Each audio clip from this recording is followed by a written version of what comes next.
America இடையே நடந்த பேச்சுவார்த்தையில் சுமூக முடிவு எட்டப்படவில்லை என அமெரிக்க துணை அதிபர் ஜே டி வான்ஸ் தெரிவித்திருக்கிறார். இது குறித்த கூடுதல் தகவல்களோடு இணைகிறார் நமது செய்தியாளர் வெங்கட். விவரங்கள். மோனிஷா, அமெரிக்கா ஈரான் இடையே பாகிஸ்தான் இஸ்லாமாபாத்தில் நடைபெற்ற பேச்சுவார்த்தையில் உடன்பாடு எட்டப்படவில்லை என அமெரிக்க துணை அதிபர் ஜே டி வான்ஸ் தெரிவித்திருக்கிறார். பேச்சுவார்த்தையில் அமெரிக்கா நெகிழ்த்தன்மையோடு நடந்து கொண்டதாகவும் ஈரான் எதிர்காலத்தில் அணு ஆயுதங்களை உருவாக்கக்கூடாது என்ற விவகாரத்தில் முடிவு எட்டப்படவில்லை என்ற காரணத்தின் காரணமாக இந்த அமெரிக்கா ஈரான் இடையே பாகிஸ்தானில் நடைபெற்ற பேச்சுவார்த்தையில் உடன்பாடு எட்டப்படவில்லை என கூறப்பட்டிருக்கிறது.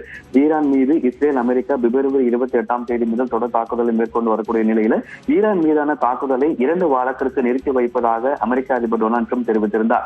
ஈரானுடன் தாக்குதலை நிறுத்த வேண்டும் என பாகிஸ்தான் பிரதமர் ஷெபாஸ் ஷெரீப் கேட்டுக்கொண்டதன் அடிப்படையில் அதை நிறுத்தி வைப்பதாகவும் ஹார்மோஸ் நீரிணையை ஈரான் திறக்க ஒப்புக்கொள்வதாலும் ஈரான் மீதான தாக்குதலை 2 வாரத்துக்கு நிறுத்தி வைத்திருந்தார். இந்த நிலையில பாகிஸ்தானில் நடைபெற்ற இந்த பேச்சுவார்த்தையில் உடன்பாடு எட்டப்படவில்லை என கூறப்பட்டிருக்கிறது.